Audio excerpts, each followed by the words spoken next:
आज हम class 12th accounts की first book accounting for partnership firms का chapter 2 goodwill nature and valuation पढ़ेंगे। पहले गुडविल का मीनिंग समझते हैं डेफिनेशन से। गुडविल वो थिंग है जो बहुत इजी है डिस्क्राइब करना और बहुत ज्यादा डिफिकल्ट है डिफाइन करना। जैसे गुडविल क्या होती है, एक पहचान होती है, एक नाम होता है बिजनेस का, जिससे ओल्ड कस्टमर्स बने रहते हैं और न्यू कस्टमर्स अट्रैक्ट होते हैं गुड्स एंड सर्विसेज खरीदने के लिए। गुडविल ही वो कारण होता है जिससे बिजनेस की हायर सेल्स होती है, हायर प्रॉफिट्स होते हैं अदर बिजनेस फर्म से। डेफिनेशन में जैसे लिखा है, ये बेनिफिट होता है, एडवांटेज होता है एक अच्छे नाम का, रेपुटेशन का और कनेक्शंस का बिजनेस के। एक रेपुटेशन है, एक अच्छा नाम है जो एक अट्रैक्टिव फोर्स की तरह काम करता है कस्टमर्स को लाने के लिए। ये वो चीज है जो डिस्टिंग्विश करती है, अलग करती है एक ओल्ड एस्टैब्लिश्ड बिजनेस को एक नए बिजनेस से उसके फर्स्ट स्टार्ट पर। सिंपली हम बोले तो एक अच्छा नाम, एक रेपुटेशन जिससे ओल्ड कस्टमर्स बने रहते हैं और नए कस्टमर्स अट्रैक्ट होते हैं। एक अच्छा नाम, एक रेपुटेशन बिजनेस एंटरप्राइजेस को बना के रखनी होती है। कैसे? अच्छी क्वालिटी के गुड्स प्रोवाइड करके, अच्छी सर्विसेज देकर, जिससे कस्टमर सेटिस्फाई होते हैं और वो बार बार आते हैं अच्छी सर्विसेज और अच्छे क्वालिटी के प्रोडक्ट्स लेने के लिए, जो उन्हें परमानेंट कस्टमर बना देता है। अब इससे क्या होगा? एंटरप्राइज को हायर सेल्स मिलेंगी और हायर प्रॉफिट्स मिलेंगे। ये गुड नेम, रेपुटेशन बना के रखनी पड़ती है बिजनेस एंटरप्राइजेस को, कहीं ऐसा ना हो जाए कि ऊंची दुकान और फीके पकवान। इस गुडविल को मेंटेन करना बहुत जरूरी होता है फर्म्स के लिए। जैसे हरिद्वार में अगर फेमस ब्रेकफास्ट पॉइंट का बोलें तो मोहनपुरी वाले का नाम जरूर आता है, चाहे किसी से पूछ लो या सर्च कर लो तब भी। तो ये उसकी गुडविल है जो उसने कमाई है। अब नेक्स्ट हम पढ़ेंगे कैरेक्टरिस्टिक्स और फीचर्स ऑफ गुडविल, जिसमें पहला है it is an intangible asset. मतलब ये एक इंटेंजिबल एसेट है जिसको ना देखा जा सकता है ना टच किया जा सकता है। गुडविल को टच कर सकते हैं, देख सकते हैं, नहीं देख सकते ना। सेकंड है इसकी कोई सेपरेट एक्सिस्टेंस नहीं होती बिजनेस से, इसकी एक रियलाइजेबल वैल्यू होती है जब बिजनेस को बेचा जाता है। कैसे? पहले एसेट्स को कैलकुलेट किया, लाइबिलिटीज को किया, फिर एसेट्स माइनस लाइबिलिटीज किया तो नेट एसेट्स आ जाएंगे। और नेट एसेट्स के अमाउंट से जो एक्स्ट्रा अमाउंट होती है ना, नेट एसेट्स के अमाउंट से जब एक ज्यादा प्राइस पर बिजनेस को बेचा जाता है तो वो गुडविल की अमाउंट होती है। जैसे नेट एसेट्स की वैल्यू आई 8 लाख और अगर 10 लाख पे बिजनेस बेचा है तो 2 लाख क्या होगी? गुडविल होगी। तो एक रियलाइजेबल वैल्यू है ना इसकी जब बिजनेस को बेचा गया।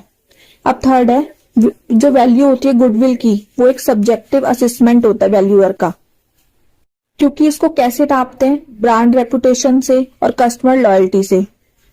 इसी तरीके से तो नाप सकते हैं, टेंजिबल एसेट्स की तरह थोड़ी की मशीनरी खरीदी, उसकी जो बुक वैल्यू है वही उसकी वैल्यू हो गई। फोर्थ, ये मदद करती है हायर प्रॉफिट्स अर्न करने में। वो तो करती है, एक अच्छा नाम, एक रेपुटेशन होना बहुत मदद करती है अच्छे प्रॉफिट को अर्न करने में। फिफ्थ, ये एक अट्रैक्टिव फोर्स होती है जो कस्टमर्स को लेकर आती है बिजनेस में। सिक्स्थ, गुडविल एक्सिस्टेंस में कैसे आती है? लोकेशनल एडवांटेज, एक अच्छी जगह पर बिजनेस है, फेवरेबल कॉन्ट्रैक्ट्स हैं, ब्रांड अच्छा है, ट्रेडमार्क्स है, पेटेंट्स है, एक मार्केट रेपुटेशन है। ये सभी मदद करते हैं एक अच्छी गुडविल क्रिएट करने में।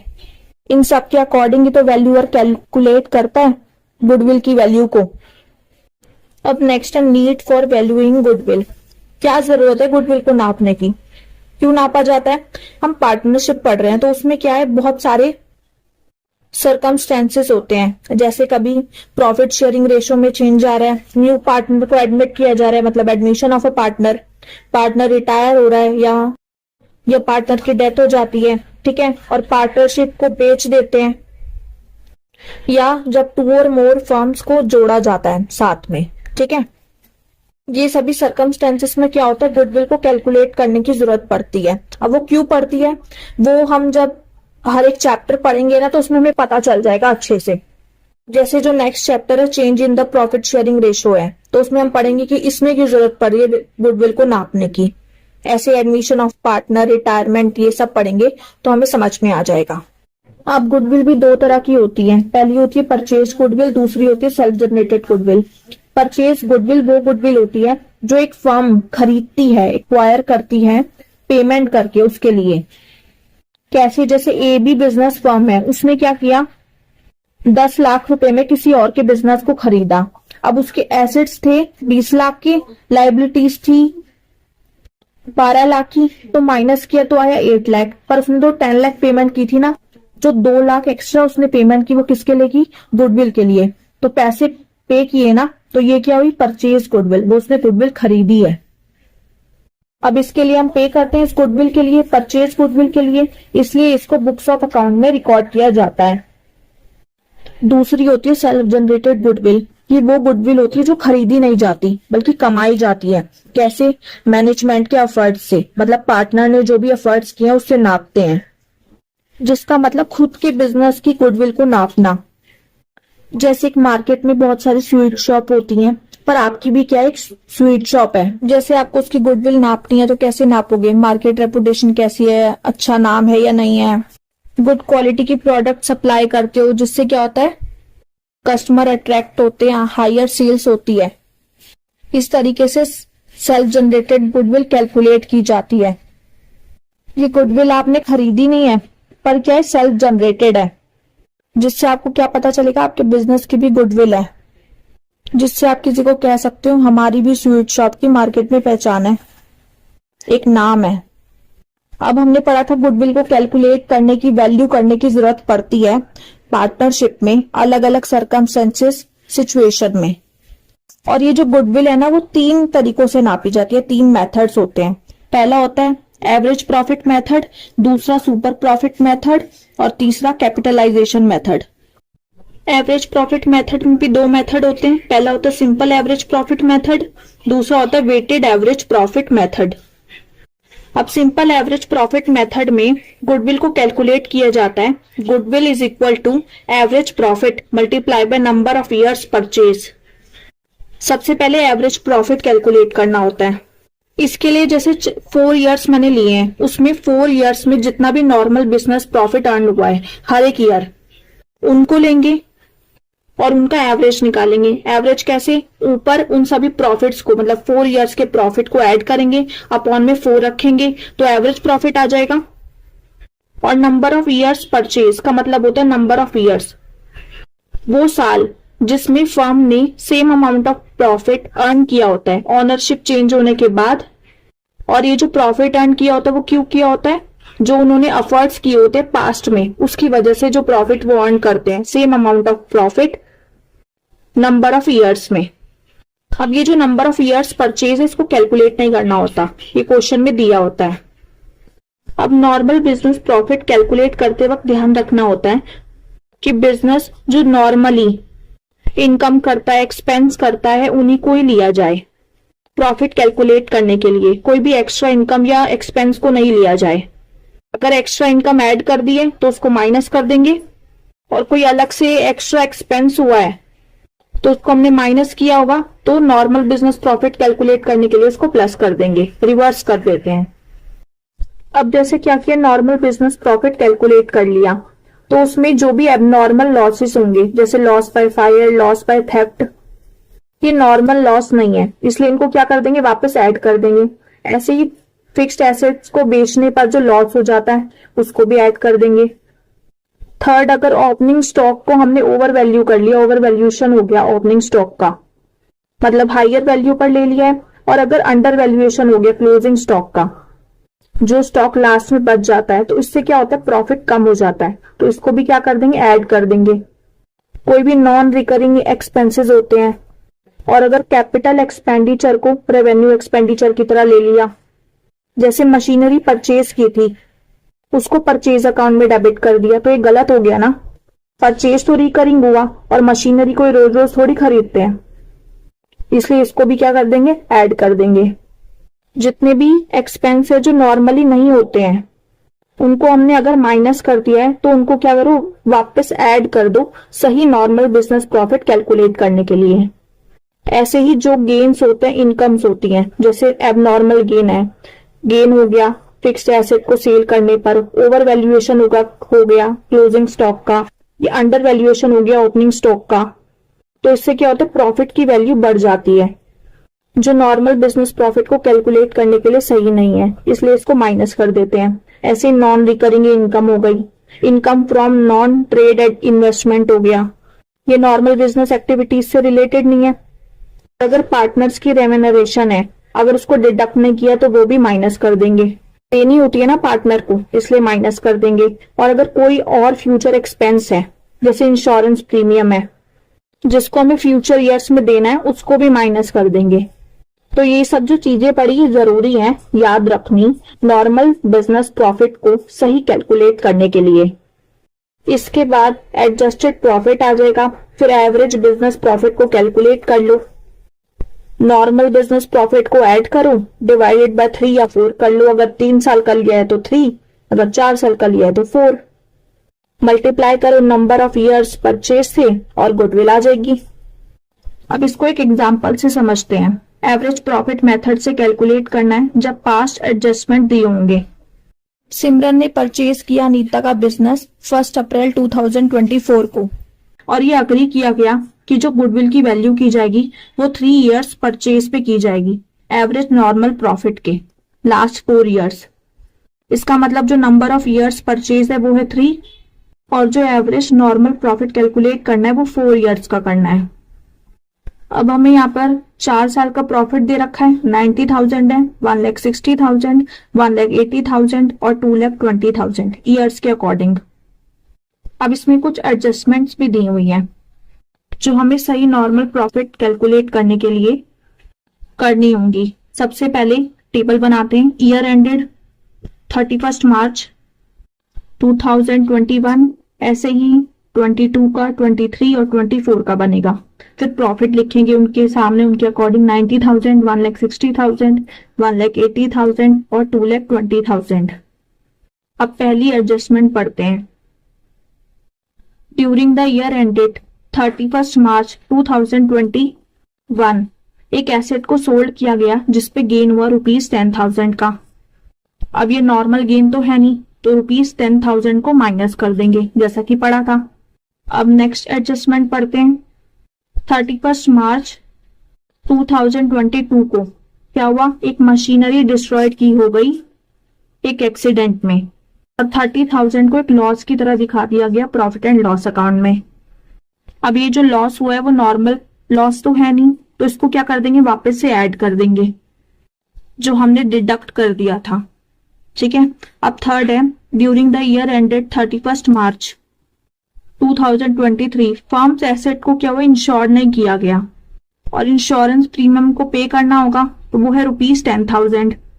इंश्योरेंस प्रीमियम क्या होता है, एक रेगुलर और रिकरिंग एक्सपेंस होता है, तो उसको माइनस करेंगे, तो माइनस कर देंगे ₹10,000। अब नेक्स्ट एडजस्टमेंट है नहीं, तो डैश आ जाएगा उसमें। अब नॉर्मल प्रॉफिट कैलकुलेट करेंगे। 90,000 में से 10,000 माइनस कर देंगे 80,000। 1,60,000 में 30,000 प्लस करेंगे 1,90,000 आ जाएगा। 1,80,000 में से 10,000 माइनस करेंगे 1,70,000 आ जाएगा, और 2,20,000 वैसे का वैसा आ जाएगा। इन चारों को ऐड करेंगे, हमारा नॉर्मल प्रॉफिट आ जाएगा 6,60,000। अब एवरेज प्रॉफिट कैलकुलेट करेंगे, total normal profit upon number of years, तो 6,60,000 अपॉन 4, तो एवरेज प्रॉफिट आ जाएगा 1,65,000। अब गुडविल कैलकुलेट करेंगे, average profit multiply by number of years purchase.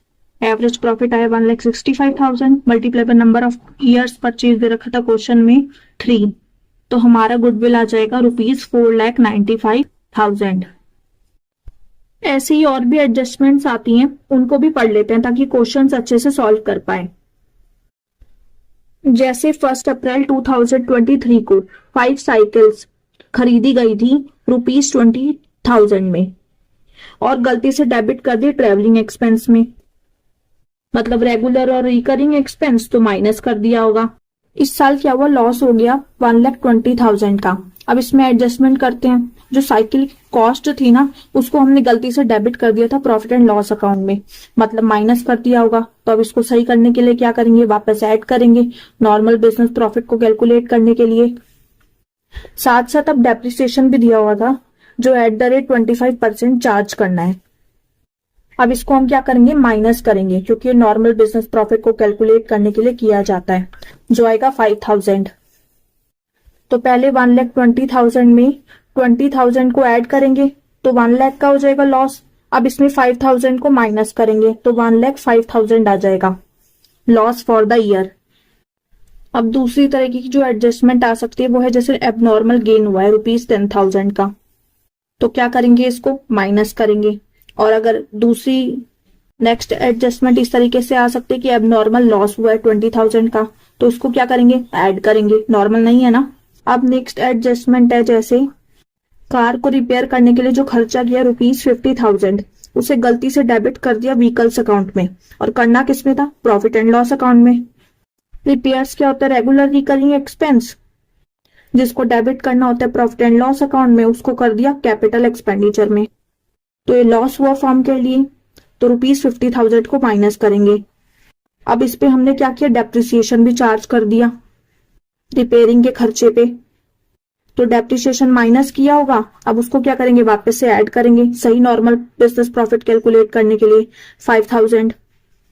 अब इस साल का भी किया होगा और नेक्स्ट ईयर का भी कर दिया होगा, तो उसको भी वापस लेंगे, मतलब ऐड कर देंगे 5,000 5,000। और नेक्स्ट एडजस्टमेंट इस तरीके की होती है कि एक बैड डेट है ₹5,000 का, उसको रिटर्न ऑफ करना भूल गए, तो उसके लिए क्या करेंगे, सही नॉर्मल बिजनेस प्रॉफिट कैलकुलेट करने के लिए इसको माइनस करना होगा ना, तो ₹5,000 को माइनस कर देंगे सही नॉर्मल बिजनेस प्रॉफिट कैलकुलेट करने के लिए। दूसरा है वेटेड एवरेज प्रॉफिट मेथड, जिसमें क्या होता है, हर एक प्रॉफिट के साथ उसके वेट्स दिए होते हैं। प्रॉफिट को मल्टीप्लाई करो वेट से, फिर आ जाता है वेटेड प्रॉफिट, फिर सभी ईयर्स का प्रॉफिट ऐड करो तो टोटल वेटेड प्रॉफिट आ जाता है, अपॉन में टोटल ऑफ वेट्स लिखो तो एवरेज प्रॉफिट आ जाता है। फिर अब गुडविल कैलकुलेट करने का फॉर्मूला होता है weighted average profit multiply by number of years purchase. जैसे एग्जांपल से समझते हैं, 5 ईयर्स का प्रॉफिट दे रखा है 40,000, 48,000, 60,000, 50,000 और 36,000। आप टेबल बनाते हैं, पहले ईयर एंडेड लिखेंगे, फिर उनके सामने उनके प्रॉफिट लिखेंगे, वेट्स दे रखे 1 2 3 4 5 वो लिखेंगे, और प्रॉफिट और वेट्स की मल्टीप्लाई कर देंगे तो आ जाएगा वेटेड प्रॉफिट सभी ईयर्स का, फिर इन सबको प्लस कर देंगे तो आ जाएगा 6,96,000। अब वेटेड एवरेज प्रॉफिट कैलकुलेट करते हैं, total of weighted profit upon total of weights. Total of weighted profit है 6,96,000 और टोटल वेट्स हैं 15। कैलकुलेट करेंगे, आएगा ₹46,400। अब गुडविल कैलकुलेट करने के लिए क्या करना होगा, जो वेटेड एवरेज प्रॉफिट आया है उसकी मल्टीप्लाई करेंगे नंबर ऑफ ईयर्स परचेज से। वेटेड एवरेज प्रॉफिट आया है ₹46,400 और नंबर ऑफ ईयर्स परचेज है 3, तो हमारा गुडविल आ जाएगा ₹1,39,200। सुपर प्रॉफिट मेथड और कैपिटलाइजेशन मेथड को समझेंगे। पहले सुपर प्रॉफिट होता क्या है, सुपर प्रॉफिट होता है जब एक्चुअल एवरेज प्रॉफिट ज्यादा होता है ना नॉर्मल प्रॉफिट से, तो उसको सुपर प्रॉफिट कहते हैं। अब जैसे मैं एक बिजनेस चला रही हूं, उसमें जितना भी प्रॉफिट मैंने अर्न किया, एक्चुअल प्रॉफिट वो हो गया एक्चुअल एवरेज प्रॉफिट, और नॉर्मल प्रॉफिट जो मेरे जैसे सिमिलर बिजनेस है जिनका सेम कैपिटल एम्प्लॉयड है। कैपिटल एम्प्लॉयड मतलब जो कैपिटल इन्वेस्ट किया है बिजनेस में, उस कैपिटल एम्प्लॉयड की जब परसेंटेज निकालते हैं ना, तो उसको नॉर्मल रिटर्न बोलते हैं।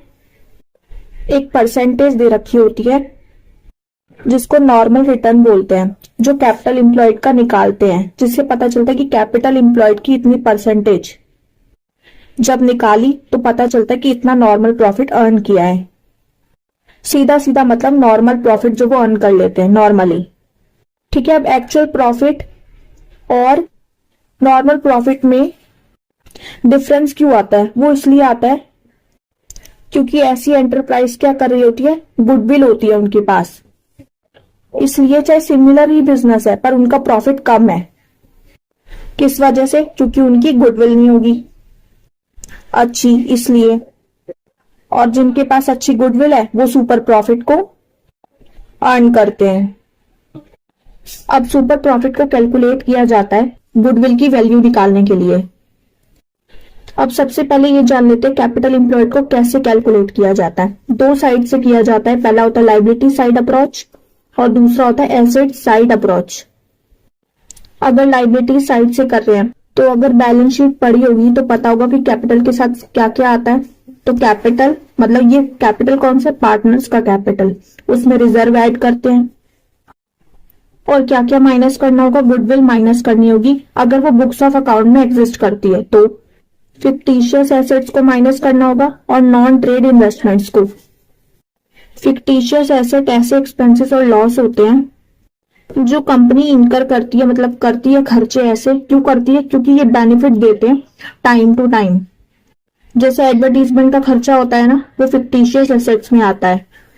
अब ये जो क्या खर्चे ना ज्यादा होते हैं तो इनको एक साथ रिटर्न ऑफ नहीं करते, धीरे धीरे करते हैं, इसलिए इनको माइनस किया जाता है कैपिटल एम्प्लॉयड कैलकुलेट करते वक्त। और नॉन ट्रेड इन्वेस्टमेंट को भी माइनस करते हैं क्योंकि ये ऐसी इन्वेस्टमेंट्स होती हैं जो रेवेन्यू अर्न करने के लिए की जाती हैं, ना कि बिजनेस को बढ़ाने के लिए, इसलिए इनको भी माइनस करते हैं। और अगर एसेट साइड्स की बात करें तो सभी एसेट्स लेने हैं, उसमें गुडविल नहीं होनी चाहिए, नॉन ट्रेड इन्वेस्टमेंट नहीं होनी चाहिए और फिक्टिशियस एसेट्स नहीं होने चाहिए। अब कैपिटल कैसे आता है, एसेट्स माइनस लायबिलिटी, तो आउटसाइड लायबिलिटीज को हटा दो। एग्जांपल जैसे क्रेडिटर्स हैं, आउटस्टैंडिंग एक्सपेंसेस हैं, उनको माइनस कर दो। तो इस तरीके से कैपिटल एम्प्लॉयड आ जाता है एसेट्स साइड अप्रोच से। ये ध्यान रखना अगर इन्वेस्टमेंट्स के बारे में कुछ ज्यादा नहीं बताया हुआ है कि वो ट्रेड इन्वेस्टमेंट्स हैं तो उनको हम नॉन ट्रेड इन्वेस्टमेंट्स की तरह ही लेंगे, जिनका मीनिंग भी समझ चुके हैं। ट्रेड इन्वेस्टमेंट क्या होती है, वो इन्वेस्टमेंट जो एक कंपनी दूसरी कंपनी में करती है अपने खुद के बिजनेस ऑपरेशंस को सपोर्ट करने के लिए। तो जब हम कैपिटल एम्प्लॉयड कैलकुलेट करते हैं ना तो इसको ऑल एसेट्स में प्लस करते हैं या इंक्लूड करते हैं। और नॉन ट्रेड इन्वेस्टमेंट कौन सी होती है, वो इन्वेस्टमेंट जो रेवेन्यू अर्न करने के लिए की जाती है इन्वेस्ट करके, इनको एक्सक्लूड करते हैं या बोल सकते हैं डिडक्ट करते हैं कैपिटल एम्प्लॉयड कैलकुलेट करते वक्त, जैसा कि हम ऊपर पढ़ चुके हैं। अब सुपर प्रॉफिट मेथड पढ़ते हैं कि सुपर प्रॉफिट को कैलकुलेट कैसे करते हैं और फिर उससे गुडविल कैसे निकालते हैं। सबसे पहले एवरेज प्रॉफिट कैलकुलेट करो, जैसे करते थे नॉर्मल प्रॉफिट को ऐड करो 3 या 4 ईयर्स के। जैसे यहाँ पर 3 ईयर्स के लिए 18,000 प्लस 20,000 प्लस 22,000 डिवाइडेड बाय 3। और अगर इनमें कुछ एडजस्टमेंट्स आ रही हैं तो उनको भी करना है। जैसे अगर एबनॉर्मल लॉस दिया है तो प्लस और एबनॉर्मल गेन दिया है तो माइनस। इससे एवरेज प्रॉफिट आ जाएगा, वो आ जाएगा ₹20,000 का। अब नॉर्मल प्रॉफिट कैलकुलेट करते हैं नेक्स्ट, जिसका फॉर्मूला होता है capital employed multiply by normal rate of return upon 100। यहाँ पर कैपिटल एम्प्लॉयड है 60,000 मल्टीप्लाई बाय 10 अपॉन 100 आ गया ₹6,000। तो नॉर्मल प्रॉफिट आ गया हमारा। अब हमने पढ़ा था सुपर प्रॉफिट होता है excess of average profit over normal profit. तो सुपर प्रॉफिट को कैलकुलेट करने के लिए एवरेज प्रॉफिट में से नॉर्मल प्रॉफिट माइनस कर देंगे, वो आ जाएगा ₹14,000। तो सुपर प्रॉफिट आ गया ₹14,000। अब गुडविल कैलकुलेट करेंगे, जिसका फॉर्मूला होता है super profit multiply by number of years purchase. Super profit है ₹14,000 multiply by number of years purchase दिए 3, तो गुडविल आ गई ₹42,000। अब कभी कभी क्या होता है, एवरेज कैपिटल एम्प्लॉयड दिया होता है। क्यों दिया होता है, क्योंकि कैपिटल एम्प्लॉयड चेंज होता रहता है टाइम टू टाइम। जैसे ओपनिंग कैपिटल एम्प्लॉयड दिया है और क्लोजिंग कैपिटल एम्प्लॉयड दिया है, तो एवरेज कैपिटल एम्प्लॉयड कैसे कैलकुलेट करेंगे, opening capital employed plus closing capital employed upon में 2, तो एवरेज आ जाएगा कैपिटल एम्प्लॉयड का। फिर इसके बाद एक्चुअल एवरेज प्रॉफिट कैलकुलेट करो जैसे करते थे। फिर नॉर्मल प्रॉफिट कैलकुलेट करना है, जैसे कैपिटल एम्प्लॉयड का normal rate of return upon 100 निकालते थे, यहाँ पे एवरेज कैपिटल एम्प्लॉयड है तो उसका निकालेंगे। फिर सुपर प्रॉफिट कैलकुलेट करो एक्चुअल एवरेज प्रॉफिट में से नॉर्मल प्रॉफिट माइनस करके। फिर गुडविल कैलकुलेट करनी है सेम पहले की तरह, super profit multiply by number of years purchase, तो हमारी गुडविल आ जाएगी। ज्यादा चेंज नहीं है, बस एवरेज कैपिटल एम्प्लॉयड हो गया है। अब इसको एक एग्जाम्पल से समझते हैं। एवरेज नेट प्रॉफिट दे रखा है ₹54,000 पर ईयर और एवरेज कैपिटल एम्प्लॉयड दे रखा है ₹3 लाख, और जो नॉर्मल रेट ऑफ रिटर्न है वो है 10%। इसके साथ पार्टनर्स की रेम्यूनरेशन दे रखी है ₹9,000। अब हमें क्या करना, गुडविल की वैल्यू निकालनी है 2 इयर्स परचेज पे सुपर प्रॉफिट के। तो सबसे पहले क्या करते हैं, एवरेज प्रॉफिट कैलकुलेट करते हैं। अगर उसमें कुछ एडजस्टमेंट होती है तो उनको माइनस से प्लस करते हैं। एवरेज प्रॉफिट दे रखा है ₹54,000, और इसमें क्या होगी, एडजस्टमेंट होगी किसकी, पार्टनर्स रेम्यूनरेशन की, क्योंकि ये पार्टनर्स को देनी पड़ती है। जो सर्विसेज उन्होंने फर्म को दी है बिजनेस को हैंडल करने के लिए, उनको देनी पड़ती है, इसलिए माइनस करेंगे। अब हम सुपर प्रॉफिट के मेथड से कर रहे हैं, तो एवरेज प्रॉफिट में से नॉर्मल प्रॉफिट भी माइनस होगा, जो आता है capital employed multiply by rate of return upon 100। तो 3 लाख मल्टीप्लाई बाय 10 अपॉन 100 करेंगे तो 30,000 आ जाएगा। ये दोनों माइनस करेंगे एवरेज प्रॉफिट में से, तो सुपर प्रॉफिट आ जाएगा ₹39,000 का। अब गुडविल कैसे कैलकुलेट करते थे, super profit multiply by number of years purchase, जो दे रखा है 2 इयर्स, तो 15,000 मल्टीप्लाई बाय 2 करेंगे तो 30,000 आ जाएगी गुडविल। अब देखो आगे भी क्वेश्चंस करोगे तो उनपे कुछ इंपॉर्टेंट पॉइंट्स ध्यान रखना। एवरेज प्रॉफिट दे रखा है ₹75,000, उसमें क्या है, अंडर वैल्यूएशन है स्टॉक का 5,000। हमने पढ़ा था ये एक एडजस्टमेंट होती है, और अंडर वैल्यूएशन क्या कर देता है, डिक्रीज कर देता है नेट प्रॉफिट को, इसलिए सही नॉर्मल बिजनेस प्रॉफिट निकालने के लिए इसको ऐड करते हैं, पढ़ा हुआ है ये। तो एक्चुअल एवरेज प्रॉफिट में निकालने के लिए ₹75,000 में 5,000 प्लस करेंगे तो आ जाएगा एक्चुअल एवरेज प्रॉफिट ₹80,000 का। और अगर ओवर वैल्यूएशन दे रखा हो तो उसको डिडक्ट करना होता है, क्योंकि ये नेट प्रॉफिट को इंक्रीज कर देता है। और अगर ऐसा लिखा हुआ है कि एक फर्म के पास एसेट्स है ₹3 लाख के, जिसमें कैश इंक्लूड है, तो हमें टोटल एसेट्स 3 लाख के ही लेने हैं, क्योंकि उसमें कैश ऑलरेडी इंक्लूड है कैपिटल एम्प्लॉयड को कैलकुलेट करते वक्त। दूसरा, अगर आउटसाइड लायबिलिटीज नहीं दे रखी हैं तो ऐसा मानेंगे कि वो है ही नहीं, और कैपिटल एम्प्लॉयड इक्वल हो जाएगा टोटल एसेट्स के। अब नेक्स्ट एग्जांपल है जिसमें एवरेज प्रॉफिट दे रखा है ₹80,000, और जो नॉर्मल रेट ऑफ रिटर्न है वो है 10%, और इसमें क्या गुडविल दे रखी है 1 लाख की 4 इयर्स परचेज पे सुपर प्रॉफिट के। अब गुडविल दे रखी है तो हमें कुछ और निकालना होगा, हमें यहाँ पर निकालना है कैपिटल एम्प्लॉयड फर्म का। अब देखो सबसे पहले गुडविल दे रखी है और 4 इयर्स परचेज दे रखा है सुपर प्रॉफिट का, तो हम इससे सुपर प्रॉफिट निकाल सकते हैं। गुडविल का फॉर्मूला होता है super profit multiply by number of years purchase, और अगर सुपर प्रॉफिट निकालना होगा तो गुडविल को डिवाइड कर देंगे नंबर ऑफ इयर्स परचेज से, तो 1 lakh divided by 4 is equal to 25,000 आ जाएगा। अब सुपर प्रॉफिट कैसे आता था, average profit minus normal profit. अब इसमें एवरेज प्रॉफिट दे रखा है और सुपर प्रॉफिट दे रखा है, तो इससे हम नॉर्मल प्रॉफिट निकाल सकते हैं, जो आ जाएगा ₹55,000। अब कैपिटल एम्प्लॉयड निकालना था। नॉर्मल प्रॉफिट का फॉर्मूला होता है capital employed multiply by normal rate of return upon 100। तो अभी हमने नॉर्मल प्रॉफिट निकाला था, इस फॉर्मूले से कैपिटल एम्प्लॉयड भी निकाल सकते हैं। तो capital employed is equal to 100 divided by normal rate of return multiply by normal profit. तो जो कैपिटल एम्प्लॉयड है वो आ जाएगा ₹5,50,000। अब नेक्स्ट मेथड पढ़ते हैं, वो है कैपिटलाइजेशन मेथड। गुडविल इस मेथड से 2 मेथड से कैलकुलेट की जाती है। 2 मेथड होते कैपिटलाइजेशन के, पहला कैपिटलाइजेशन ऑफ एवरेज प्रॉफिट, दूसरा capitalisation of super profit. First है capitalisation of average profit. Capitalisation of average profit एक मेथड होता है जिसमें बिजनेस को वैल्यू किया जाता है, नापा जाता है, उसकी वैल्यू निकाली जाती है। क्यों निकाली जाती है, गुडविल को कैलकुलेट करने के लिए। जो कैपिटलाइज्ड वैल्यू होती है ना, वो पोटेंशियल वैल्यू को दिखाती है बिजनेस के। अब इस मेथड में गुडविल को कैसे कैलकुलेट करते हैं, नॉर्मली जो पहले करते हैं, सबसे पहले एवरेज नॉर्मल प्रॉफिट कैलकुलेट करो। अब इसके बाद चेंज है, कैपिटलाइज्ड वैल्यू निकालो बिजनेस की, वो कैसे निकलेगी, average profit multiply by 100 divided by normal rate of return. ध्यान रखना 100 upon normal rate of return रखना है। अब जैसे एग्जांपल के लिए प्रॉफिट दे रखा है 16,000 का और नॉर्मल रेट ऑफ रिटर्न है 10%, तो कैपिटलाइज्ड वैल्यू निकाल सकते हैं 16,000 मल्टीप्लाई बाय 100 अपॉन 10।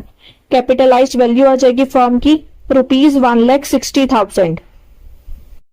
पहला स्टेप कर लिया एवरेज नॉर्मल प्रॉफिट, दूसरा स्टेप कैपिटलाइज्ड वैल्यू निकाल ली बिजनेस की। अब तीसरे स्टेप में क्या करना है, नेट एसेट्स कैलकुलेट करने हैं। सभी एसेट्स लो, गुडविल को छोड़ के, नॉन ट्रेड इन्वेस्टमेंट को छोड़ के और फिक्टिशियस एसेट्स को छोड़ के, उनकी करंट वैल्यू पे माइनस आउटसाइड लाइबिलिटीज।